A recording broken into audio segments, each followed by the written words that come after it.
Hi, I'm Tim. Welcome to our channel and thanks for logging on. If you enjoy these videos, do me a favor and subscribe to our YouTube channel right here at Watchbox Reviews. I'd really appreciate it, and I promise to update daily. If you love this watch, you can see it and you can purchase it on our website, thewatchbox.com. And today we are discussing a lovely P-Series late 2000 Rolex Oyster Perpetual Cosmograph Daytona 116519, so-called Daytona Beach. Pink mother of pearl dial in white gold, an extraordinary and short run of 4 very special beach-themed colored dial watches. The Daytona Beach series is today considered to be one of the offbeat rarities of the modern Daytona family. A timepiece that's got a little bit of a cult following. As you can see on my 16cm circumference wrist, the watch was designed to be used with a strap. This one is white alligator leather. The original was an extravagant hot pink, nearly fuchsia lizard skin. So the timepiece here dressing down a bit more sedate than in its native form, but on my wrist you can see the size. The strap means the watch wears smaller, 40mm in diameter. You can see it's only 12.2mm thick, and then lug to lug you'll measure it at 47.7mm. So let me show you the watch across the wrist. 47.7mm. I can recommend this watch for a wrist as small as 13cm circumference when it's on the strap. And that was originally part of the idea. It was thought that perhaps this series would appeal more to women up front, though time has shown men to be the top collectors of this series. You'll note that there is a little conforming end profile that's inserted to make the strap fit more seamlessly with no daylight showing between strap and case. It's a look that keeps the watch highly integrated and coherent along the lines of a full bracelet Rolex.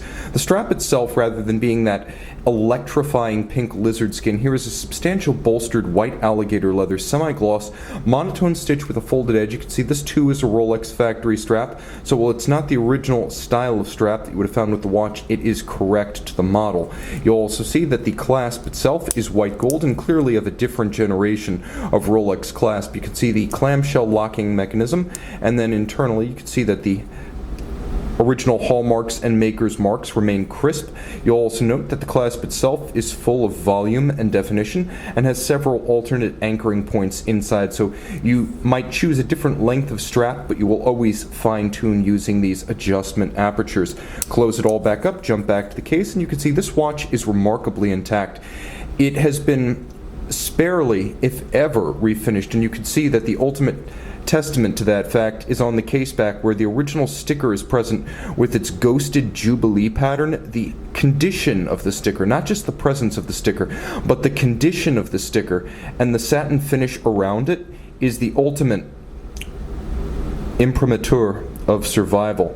It's the signature of time well spent, probably far away from the wrist. That's to the detriment to the original owner, but to you, the next owner, it's almost like getting a new circa 2000 Rolex Daytona. White gold case, you can see the Rolex trip lock crown with a large center dot, denoting that this is a trip lock and it's composed of gold. That's what that large center dot flanked by the smaller dots means. You have screw-down chronograph pushers, and here you can see they are in excellent condition. Take a good look at the wells and lacquer of the calibration of the tachymeter bezel, because the condition as well as the darkness of the lacquer is another testament to the time capsule-like condition of this watch. The case band is gloriously curved. As you can see, it's far more graceful than the other Rolex Oyster case sports watches like the Subs, the GMTs, the Sea Dwellers, and the Explorer 2s. This is more like a giant Datejust in its lines and composition. It is graceful. It could easily be your dress watch as well as your sports watch. Part of the highlight behind the Daytona Beach series, one might even say most of the focal point of the series, was the dial. The dial, in 3 of them, yellow, blue, and pink, mother of pearl. There was a chrysoprase green dial, and you can see that pink mother of pearl with polished chapterings in each of the sub-registers. White gold Rolex crown and white gold Arabic numerals, white gold hands, all of that white gold to prevent tarnish and oxidation over time. The intensity of the pink varies depending on the light.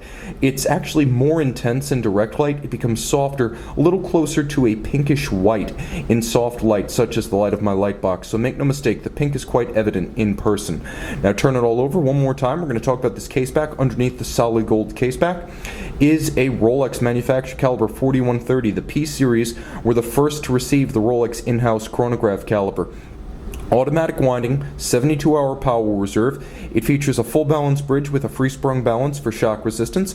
It features an overcoil hairspring with a Breguet overcoil made by hand to keep excellent time in any orientation with respect to gravity. And it has earned a COSC Swiss chronometer certification. It beats away at 28,800 vibrations per hour, pivots on 44 joules, 100 meters water resistant inside this case. And finally, it is both a vertical clutch and column wheel chronograph.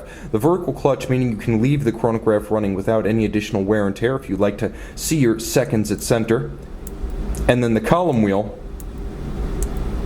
gives you a very crisp actuation. You feel it, it's very positive, it's sharp, like the bolt of a rifle. You'll also note that the vertical clutch means there's no jump or stagger when the seconds hand begins its trek around the dial. You can see this rare P-Series Rolex Oyster Perpetual Cosmograph Daytona Beach and make it yours on the watch box.